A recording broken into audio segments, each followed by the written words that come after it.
اعوذ باللہ من الشیطان الرجیم بسم اللہ الرحمن الرحیم ان اللہ وملائکتہ یصلون علی النبی یا ایہا الذین آمنوا صلوا علیہ وسلموا تسلیما اللہم صلی علی سیدنا ونبینا وشفیعنا ومولانا محمد وعلی آل محمد وبارک وسلم۔ محترم خواتین و حضرات، السلام علیکم۔ پیام صبح کے ساتھ ایک بار پھر حاضر میں ہوں آپ کا میزبان انیق احمد۔ خواتین و حضرات، یہ ماہ مبارک ماہ رمضان کے حوالے سے خصوصی پروگرام ہم آپ کی خدمت میں پیش کر رہے ہیں۔ روزانہ نیا موضوع، نئے مہمان، کچھ چند خاص موضوعات ہم نے منتخب کیے ہیں ماہ رمضان کے لیے، یا کہ بعد دیگرے ان موضوعات پر ہم بات کرواتے ہیں اپنے ملک کے ایک ممتاز عالم دین، ممتاز مفسر قرآن سے۔ آج ہم بات کروائیں گے سورہ انفال کی آیت نمبر 60 کے حوالے سے۔ سورہ انفال آیت نمبر 60، اللہ کیا فرما رہا ہے؟ وَأَعِدُّوا لَهُم مَا اسْتَطَعْتُم مِّن قُوَّةٍ۔ یہاں سے بات شروع ہوتی ہے کہ تم لوگ جہاں تک تمہارا بس چلے زیادہ سے زیادہ طاقت جمع رکھو۔ خواتین و حضرات، مسلمانوں کو طاقت، اسلحہ جمع کرنے کے لیے اللہ تعالیٰ کہہ رہا ہے تیاری رکھو۔ گھوڑوں کی بات ہو رہی ہے، دشمنوں پہ تمہاری ہیبت ہو، اور یہ وہ دشمن ہے جو اللہ کے بھی دشمن ہیں اور تمہارے بھی دشمن ہیں۔ بدر کا موقع، جو تیاری ہو سکتی تھی وہ تیاری ہوئی، لیکن اب کبھی بھی دشمن سے تمہاری مدبھیڑ ہو تو اچانک نہ ہو، بلکہ اس کے لیے تمہارے پاس تیاریاں مکمل ہونی چاہیے۔ یہاں اللہ فرما رہا ہے کہ یہ دشمن اللہ کے بھی ہیں اور تمہارے بھی، جنہیں تم نہیں جانتے۔ یہ کون سا موقع ہوتا ہے کہ جب ہم اپنے دشمنوں کو نہیں پہچانتے؟ یہ بھی ہم سوال رکھیں گے۔ اللہ فرماتا ہے لیکن اللہ جانتا ہے۔ اللہ اکبر۔ پھر اللہ ترغیب دے رہا ہے خرچ کرنے کی۔ اللہ کی راہ میں جو کچھ تم خرچ کرو گے اس کا پورا پورا بدلہ تمہیں دیا جائے گا، تمہارے ساتھ کوئی ظلم نہیں ہوگا۔ یہاں پر جو خرچے کی بات ہو رہی ہے، کیا وہ جنگی تیاریوں کے لیے جو خرچ ہے، ان اخراجات سے نمٹنا، اس کی بات ہو رہی ہے؟ یہ بھی ہم سوال رکھیں گے۔ محترم ناظرین، آج کے ہمارے معزز مہمان محترم مفتی محمد نجیب صاحب، کون آپ سے واقف نہیں، ہمارے ملک کا ایک جانا مانا نام، پیام صبح کا لازمی جز، طویل عرصے سے ہمارے ساتھ ہیں اور ہمیشہ ہم مفتی نجیب صاحب سے سیکھتے ہیں۔ فارغ التحصیل دارالعلوم کراچی۔ اعلیٰ تعلیم کے لیے آپ باہر تشریف لے گئے۔ آج کے جو بڑے مسائل ہیں ان پر بھی آپ کی گہری نگاہ۔ سورہ انفال آیت نمبر 60۔ اعوذ باللہ من الشیطان الرجیم،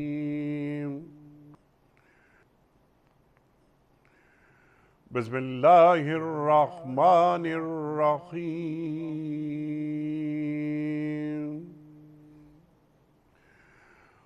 وَأَعِدُّوا لَهُم مَّا اسْتَطَعْتُم مِّن قُوَّةٍ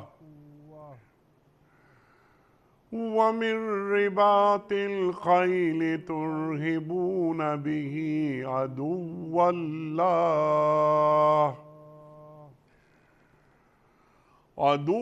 اللَّهِ وَعَدُوَّكُمْ وَآخَرِينَ مِن دُونِهِمْ لَا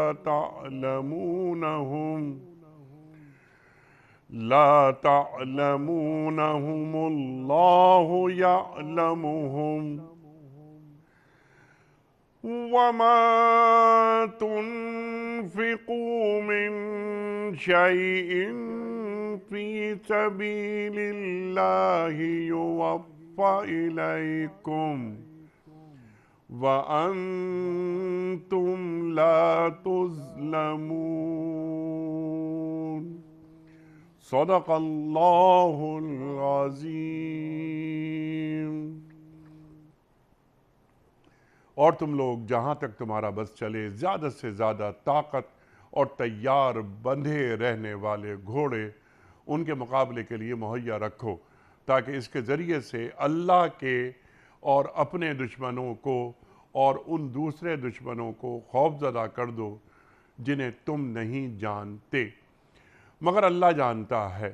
اللہ کی راہ میں جو کچھ تم خرچ کرو گے اس کا پورا پورا بدلہ تمہاری طرف پلٹایا جائے گا، اور تمہارے ساتھ ہرگز ظلم نہیں ہوگا۔ محترم مفتی محمد نجیب صاحب کی خدمت میں آج کے پروگرام کے حوالے سے پہلا سوال، مفتی صاحب ارشاد فرمائیے، شان نزول ایک تو یہ فرمائیے، کیا بدر کے بعد یہ آیات نازل ہو رہی ہیں؟ اللہ کیا فرما رہا ہے؟ کیوں یہ جنگی تیاریوں کے لیے اللہ تعالیٰ زور دے رہا ہے؟ بسم اللہ الرحمن الرحیم، نحمدہ و نصلی علی رسولہ الکریم۔ یہ سورہ انفال کی آیات ہیں، اور سورہ انفال کے جو کور تھیمز ہیں ان میں سے ایک بنیادی تھیم جو ہے وہ اللہ کے راستے میں جہاد کرنا ہے، اللہ کے راستے میں قتال کرنا ہے، اور دین کی سربلندی کے لیے اگر کفار رکاوٹ بنے تو اس کو کفر کو ختم کرنا ہے۔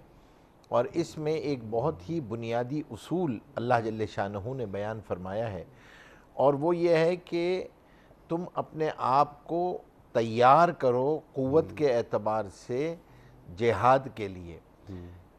یعنی جس طرح نماز فرض ہے تو وضو بھی اس کے لیے ضروری ہے، جہاد فرض ہے تو جہاد کی تیاری بھی فرض ہے، اس تیاری کا حکم دیا جا رہا ہے۔ اور اس میں ظاہر سی بات ہے قوت وہاں پر تو اس زمانے کی تو اصل قوت گھوڑے تھے، ٹرانسپورٹیشن گھوڑوں کے ذریعے تھی، اور قوت میں تیر اندازی تھی۔ تو تیر اندازی کے حوالے سے، گھوڑوں کے حوالے سے یہ کہا جا رہا ہے کہ تم یہ مہارتیں اپنے اندر پیدا کرو، اور اسلحہ اور یہ وسائل ذرائع خاص طور پہ ان کو تیار رکھو کہ کبھی اللہ کا حکم آ جائے اور لڑائی کے لیے تمہیں نکلنا پڑے تو تمہارے پاس یہ چیزیں پہلے سے موجود ہوں۔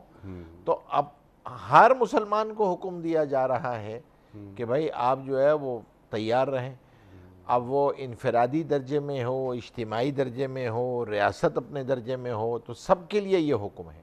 اور یہ حکم اس لیے ہے تاکہ ایک تو یہ کہ تم اس حکم کو طریقے سے پورا کر سکو، دوسرا یہ کہ جب تمہارے پاس قوت ہوتی ہے، اسلحہ ہوتا ہے، صلاحیت ہوتی ہے لڑنے کی، تو دشمن پہ تمہاری دہشت بیٹھتی ہے اور رعب بیٹھتا ہے۔ یہاں دو دشمن ہیں جو بیان کیے جا رہے ہیں، جی، جو اللہ فرما رہا ہے، ایک تو اللہ کے دشمن اور ایک تمہارے دشمن۔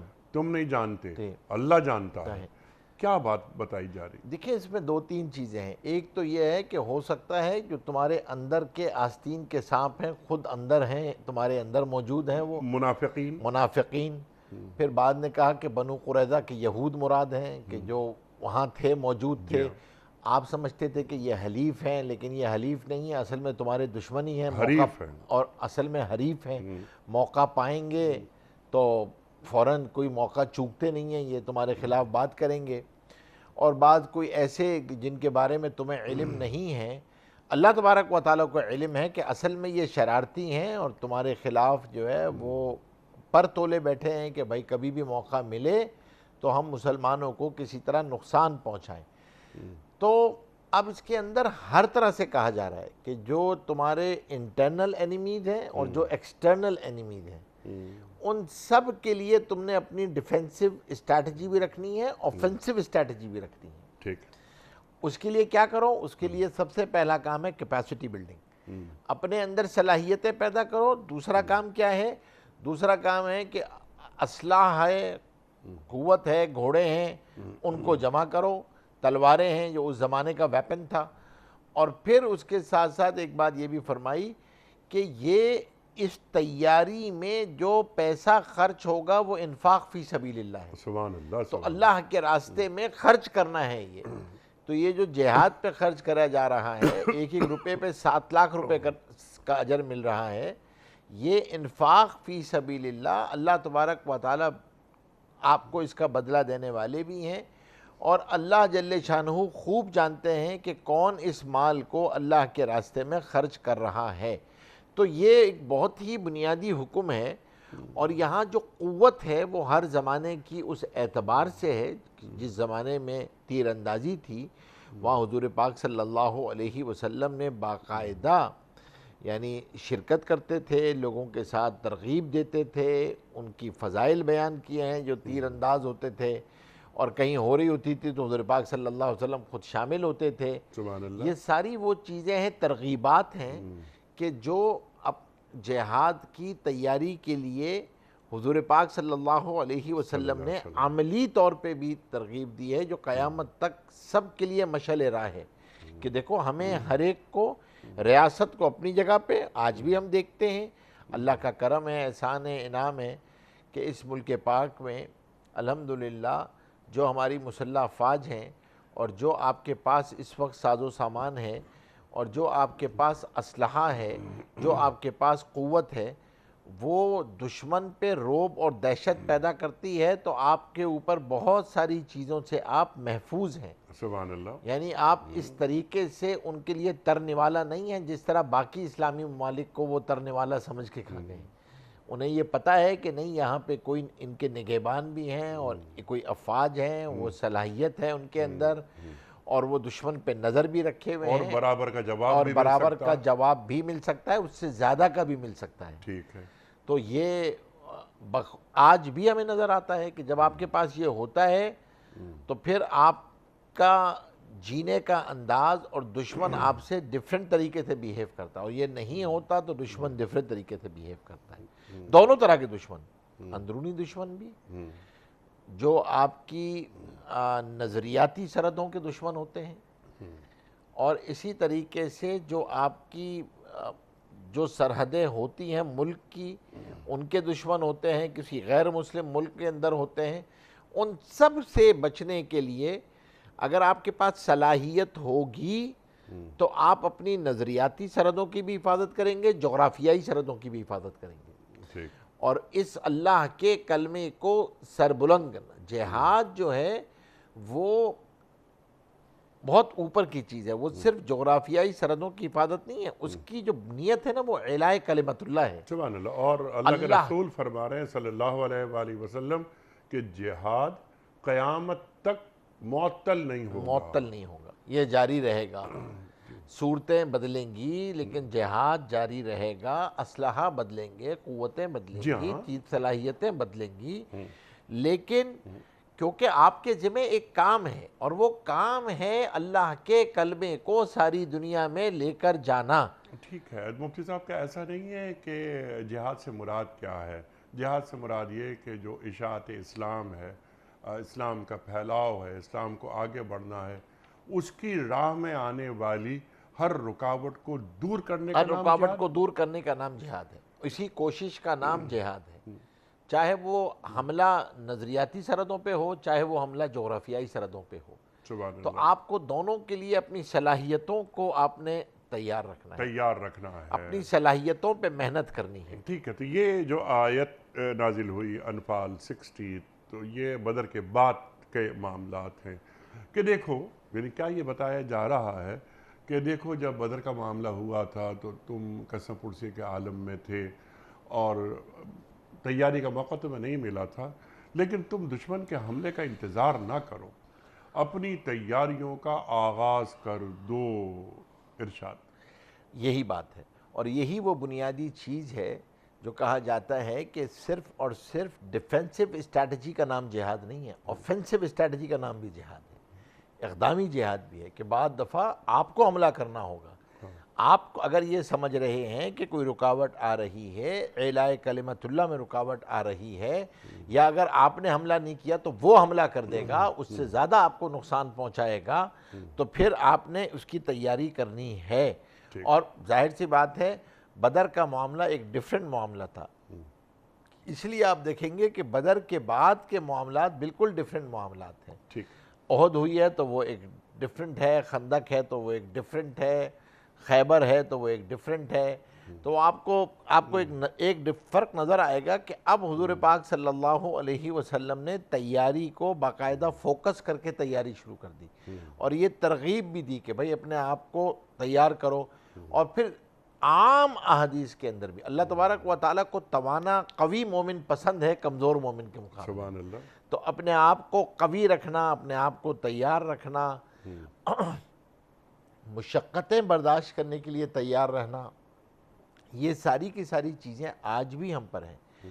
ہمیں بھی یہ دیکھنا چاہیے کہ ہم اس جو اتنا بڑا مفہوم ہے جہاد کا، اس میں کہیں نہ کہیں ہمارا حصہ بھی پڑ رہا ہو، ہماری کوشش بھی ہو رہی ہو۔ ٹھیک، اور رمضان المبارک ہے، اس میں کم از کم یہ ضرور اپنے آپ سے سوال کرنا چاہیے کہ بحیثیت امتی جو کام، جو منصب، جو ذمہ داری میرے ذمہ لگی ہے، تو اعلاء کلمت اللہ میں اللہ تبارک و تعالیٰ کے کلمہ ساری دنیا میں بلند ہو جائے، اور اللہ کے احکامات اور حضور پاک صلی اللہ علیہ وسلم کی سنتیں پوری دنیا میں زندہ ہو جائیں، اس کے لیے میں کیا کر رہا ہوں، کیا کر سکتا ہوں، کیا نیت کی ہے میں نے۔ یہ رمضان ہے، یہ تو اللہ سے مانگنے کا مہینہ ہے، تو میں نے اس کے لیے کیا کیا ہے، کیا ارادہ کیا ہے؟ انفاق فی سبیل اللہ کا مہینہ، زکوٰۃ دینے کا نہیں ہے، انفاق فی سبیل اللہ کا مہینہ ہے۔ حضور پاک صلی اللہ علیہ وسلم کی اس مہینے میں سخاوت بڑھ جاتی تھی۔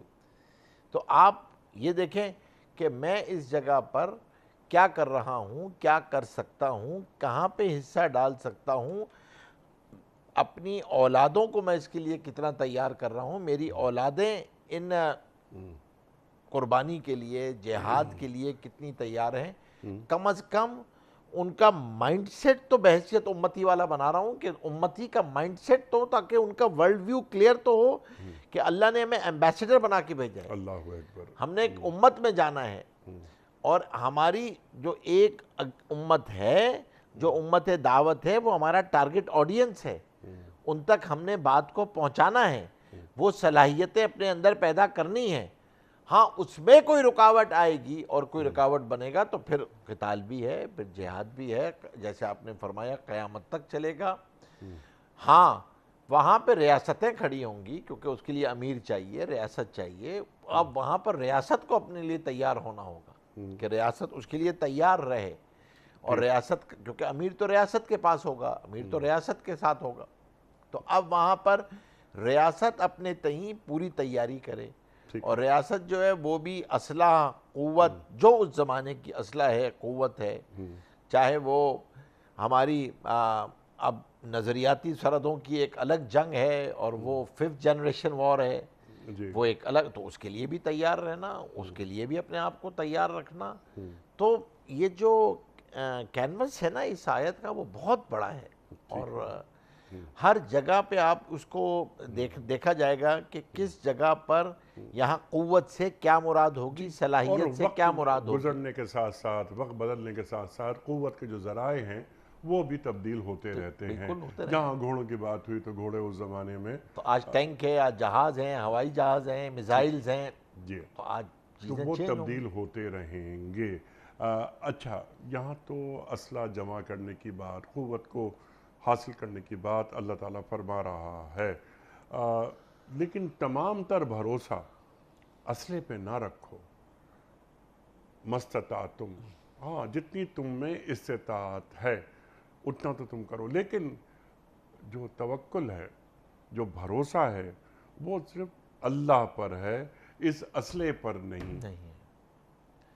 اسباب کا اختیار کرنا، یہ حکم دیا گیا کہ اسباب کو اختیار کرو، لیکن یقین ان اسباب پہ مت رکھنا، یقین تو اللہ کی مدد پہ رکھنا، یقین تو بھروسہ اللہ پہ کرنا، ٹھیک ہے، کہ اللہ تبارک و تعالی قادر ہیں اس بات پہ کہ اللہ تبارک و تعالی اس اسلحے کے اندر خاصیت بھی ڈال دیں، ان اسباب کے اندر خواص بھی ڈال دیں، ان اسباب کے ذریعے تمہیں فتح بھی ہو جائے۔ یہ سب بھروسہ اللہ پہ رکھنا ہے، توکل اللہ پہ رکھنا ہے۔ تو اسباب کو اختیار کرنے کا تو حکم ہے، لیکن اسباب پہ یقین نہیں کرنا ہے، یقین اللہ کی ذات علی پہ کرنا ہے۔ اور اسی کا نام توکل ہے۔ اسباب کو اختیار کر کے یقین اللہ کی ذات علی پہ کرنا، اسی کا نام توکل ہے۔ یہی مستطاعتم ہے، جو کر سکتے ہو وہ کرو، اور اس کے بعد اس کو احسن طریقے سے کرو، احسان کا طریقہ اپناؤ، اور پھر اس کے بعد بھروسہ اللہ کی ذات علی پہ۔ ٹھیک، سبحان اللہ سبحان اللہ۔ اب یہ جنگی ساز و سامان، اس کی تیاری، اس میں اضافہ، اس کا بنیادی مقصد دین کیا بتاتا ہے؟ اس کا بنیادی مقصد ہے اپنے ایمان کی حفاظت، اور اس ایمان کو سارے عالم میں لے کر جانا، اعلاء کلمت اللہ، اللہ کے کلمے کو پوری دنیا میں بلند کرنا، ٹھیک، کہ اگر کوئی رکاوٹ بنے تو اس وقت یہ استعمال ہو اس رکاوٹ کو دور کرنے کے لیے۔ سبحان اللہ۔ اب یہ اسلحہ جمع ہوا اور یہ فوجی ساز و سامان، جہادی عمل ہوتا ہے، تو یہ جہادی عمل اللہ تعالیٰ کی رضا کے حصول کے لیے ہوتا ہے، خوشنودی رب کے لیے ہوتا ہے، لیکن بعض افراد اس کی تعریف یا تعبیر یہ کرتے ہیں کہ یہ بھی ایک طرح کا ایگریشن ہے۔ تو یہ فوجی ساز و سامان کا حصول، اسلحے کا حصول، طاقت کا استعمال، یہ کب ایگریشن ہوتا ہے اور کب ایگریشن نہیں ہوتا؟ دیکھیں، ایگریشن تو یہ اس وقت بنے گا جب یہ کسی باطل کے حصول کا ذریعہ بنے گا۔ مثلا باطل سے مراد یا صرف زمین کا آپ کا حصول؟ مقصود جو ہے وہ صرف زمین پہ قبضہ ہو، اس سے کوئی تعلق اللہ کی رضا، اعلاء کلمت اللہ کچھ نہ ہو آپ کو، سبحان اللہ سبحان تو اللہ۔ پھر یہ جہاد نہیں ہے۔ ٹھیک، یعنی اگر آپ اعلاء کلمت اللہ اور اس نسبت کو، امتی ہونے کی نسبت کو اور اسلام ہونے کی نسبت کو نکال دیں اور صرف زمین کی حفاظت رہ جائے، تو یہ جہاد نہیں ہے، یہ پھر نہیں ہے۔ جہاد تو کا تعلق ہی نیت سے ہے۔ وہ آپ کو یہ جواب دینا پڑتا ہے کہ why are you doing this thing، آپ کیوں کر رہے ہیں یہ؟ اس کیوں کا جواب ہی اللہ کی رضا ہے، کہ اس کیوں کا جواب ہی اللہ کے کلمے کو بلند کرنا ہے، اس کیوں کا جواب ہی ایمان کی یا ایمان والوں کی حفاظت ہے۔ اس سرحد پہ کھڑے ہونے والا صرف زمین کی حفاظت نہیں کر رہا ہوتا، یہ اس لیے بھی حفاظت کر رہا ہوتا ہے کہ میں یہاں کھڑا ہوا ہوں تو وہ ایمان والے اپنے آرام سے اپنی عبادتوں کو ادا کرتے رہیں، اسی لیے تو اس کا اجر اتنا بڑا ہوا ہے، اس لیے تو اس کا اجر اتنا بڑا ہوا ہے۔ یہ رابطین میں سے، یہ رابط یہ کھڑا ہوا ہے ساری کی ساری رات جو کھڑا ہوا ہے، اس کا اجر بہت بڑا ہوا ہے اللہ تبارک و تعالیٰ کے۔ اور کیوں بڑا ہوا ہے؟ جی اس کو ذرا واضح کر دیجیے گا، رابطین کی بات جو اللہ سورہ آل عمران کی آخری آیت بھی یاد آتی ہے کہ یا ایھا الذین آمنوا اصبروا والصابروا والرابطوا، اللہ اکبر۔ اب یہاں پر کیا کہا جا رہا ہے؟ یہاں پر بھی یہی کہا جا رہا ہے کہ صبر کرو اور اس کو تھامے رکھو، اچھا، اور پھر کیا کرو؟ رابطو، جمے رہو۔ اچھا، اب یہاں پر اس رابطو کی ایک بہت بڑی تعبیر جو ہے اور علماء کی تفسیر بھی ہے، وہ ہے ان لوگوں کے لیے جو اللہ کے راستے میں رات کو مسلمانوں کی حفاظت میں جاگتے ہیں، سرحدوں پر، وہ دو آنکھوں پر جہنم کی آگ حرام ہے، ایک وہ جو اللہ کے خوف سے روئی ہو، اور ایک وہ جو مسلمانوں کے لیے رات کو، مسلمانوں کی حفاظت کے لیے رات کو جاگی ہو۔ تو ان سرحدوں پہ حفاظت کرنے والے ہم، انیک بھائی، میں اور آپ یہاں بیٹھے ہوئے آرام سے باتیں کر رہے ہیں، اس امن کی نعمت کے اندر رہ رہے ہیں، تو یہ تو ان کی مرہون منت ہے نا، جو اپنی جان کا نذرانہ لے کے سرحدوں پہ حفاظت کر رہے ہیں اور کھڑے ہوئے ہیں کہ عبادت گاہوں کے اندر لوگ آرام سے اپنی عبادت کو ادا کرتے رہیں، اپنے معمولات زندگی ادا کرتے رہیں۔ تو یہ جو امن ہے یہ بہت بڑی نعمت ہے۔ اس نعمت کے حصول کے پیچھے ایک بہت بڑا پروسیس ہے جو اس طاقت کا حصول ہے، صلاحیتوں کا حصول ہے، پورا آپ کا دفاعی نظام ہے، چاہے وہ جغرافیائی دفاعی نظام ہو، چاہے وہ نظریاتی دفاعی نظام ہو، اس سب کو حکم دیا جا رہا ہے کہ اس کے لیے اپنے آپ کو تیار بھی رکھو، اور صرف بغیر، کیونکہ اسباب کو ترک کر دینا یہ اس کا حکم نہیں ہے، یہ رہبانیت ہے، اس کا حکم نہیں ہے۔ تم اسباب کو اختیار کرو، یہ کوئی ایگریگیشن نہیں ہے، یہ کوئی چیز نہیں ہے، کیونکہ یہ تمہاری ذمہ داری ہے۔ تم نے اپنے ایمان کی حفاظت کرنی ہے، اپنی سرحدوں کی حفاظت کرنی ہے، مسلمانوں کی حفاظت کرنی ہے، ان کے جان مال عزتوں کی حفاظت کرنی ہے، ان کے ایمان کی حفاظت کرنی ہے۔ اس لیے یہ ضروری ہے کہ صلاحیت بھی حاصل کرو، قوت بھی حاصل کرو، ذرائع بھی حاصل کرو، اسباب بھی حاصل کرو۔ یہ اس آیت کا حکم ہے۔ ہاں، سب کچھ کر کے توکل، بھروسہ، یقین اللہ پر، اللہ کی ذات عالی پہ کرو، اور جو اس پہ خرچہ آئے گا وہ ایکسپنس نہیں ہے، انویسٹمنٹ ہے، انفاق ہے اللہ کے راستے، سبحان اللہ۔ وہ انفاق فی سبیل اللہ ہے۔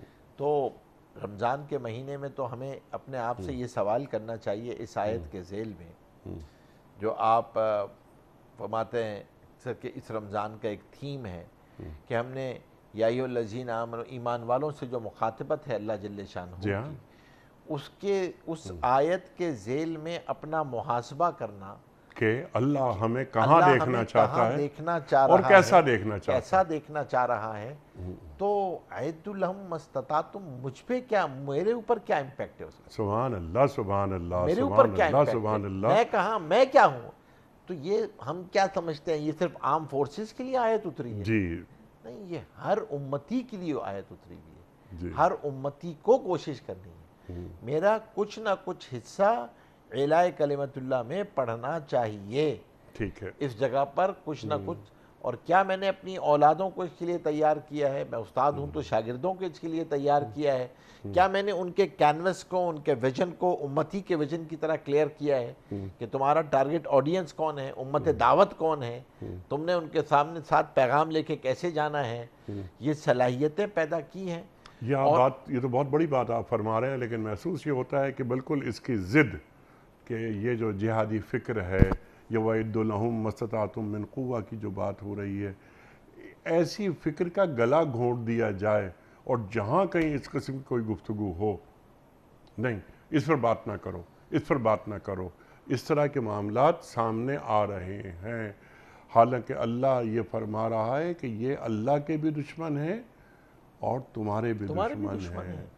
تو یعنی اپنے دشمن اللہ نے الگ رکھے اور ہمارے دشمن الگ رکھے، یا ہمارے اور اللہ کے دشمن ایک ہی ہیں؟ ایک ہی ہے۔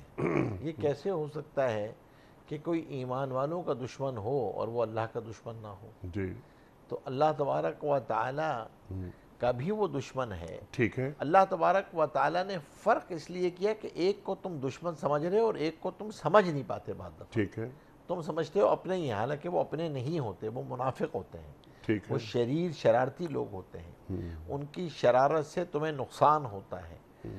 تو اب یا جیسے ہم نے شروع میں بات کی تھی کہ تم انہیں حلیف سمجھ رہے ہوتے ہو، در حقیقت وہ تمہارے حریف ہوتے ہیں، تو تمہیں آنکھیں کھول کے چوکنا ہو کے رہنا چاہیے۔ سبحان اللہ، سبحان مومن اللہ، چوکنا ہوتا ہے، ٹھیک تو ہے، چوکنا رہ کے زندگی گزارنی چاہیے کہ نہ تمہاری جغرافیائی سرحدوں پہ حملہ ہو، نہ تمہاری نظریاتی سرحدوں پہ حملہ ہو۔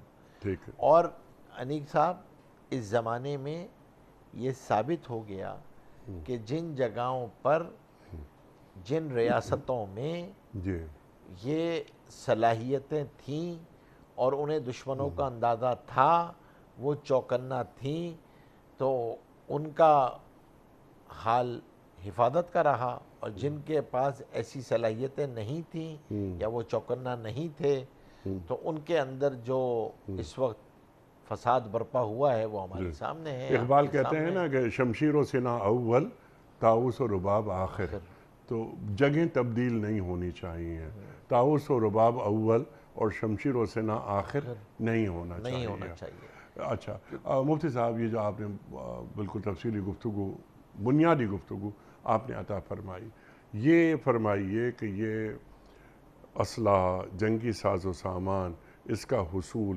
یہ فرض عین ہے یا فرض کفایہ؟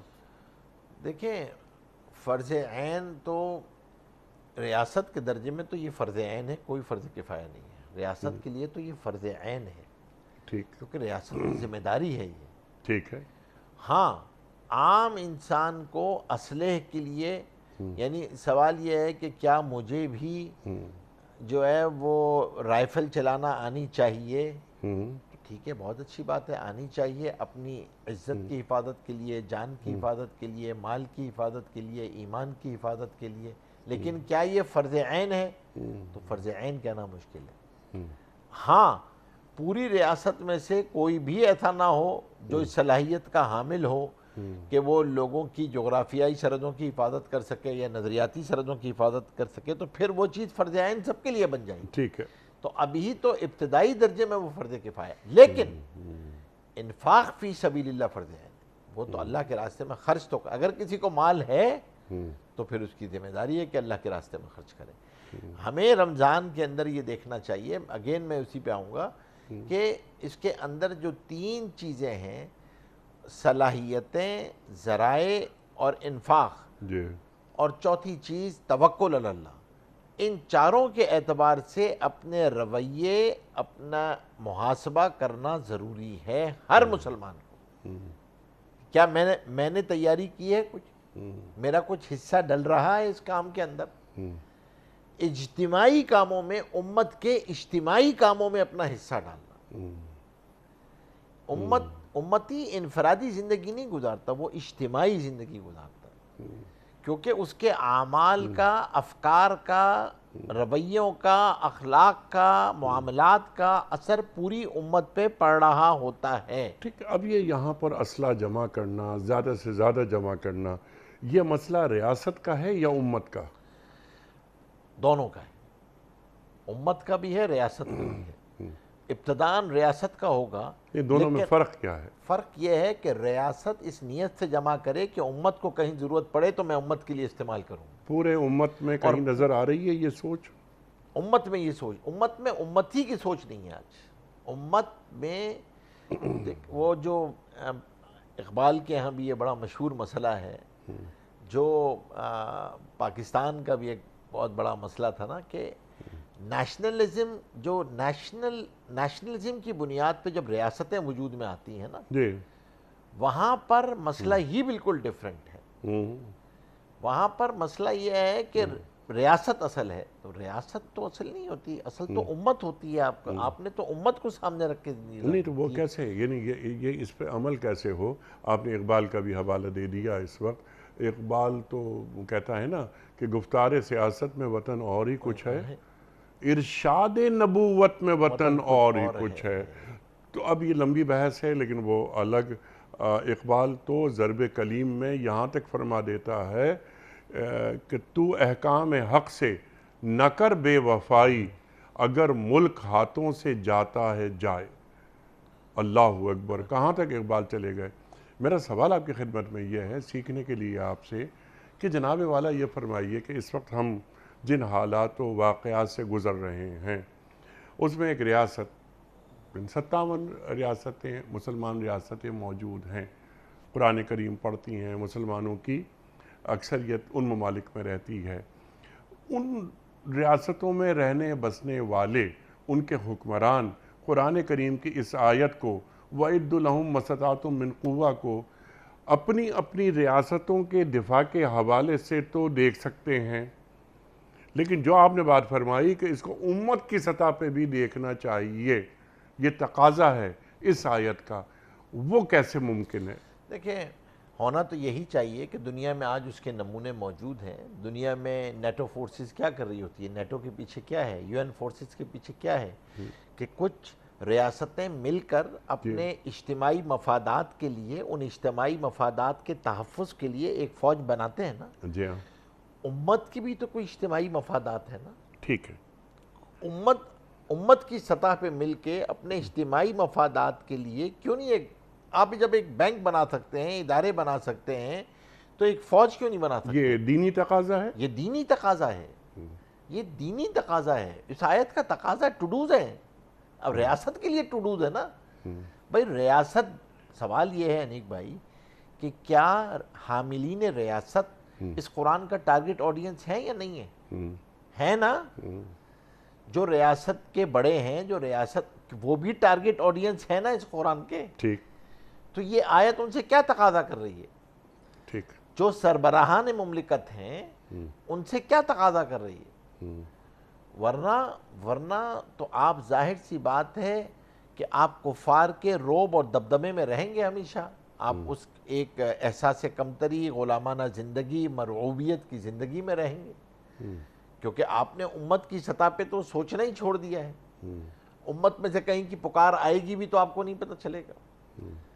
آپ سوچیں نا, آپ جس شہر میں بیٹھے ہوئے ہیں, جس صوبے میں بیٹھے ہوئے ہیں, تو کس کی پکار تھی جس پہ وہاں سے وہ اٹھ کر آگے محمد بن قاسم؟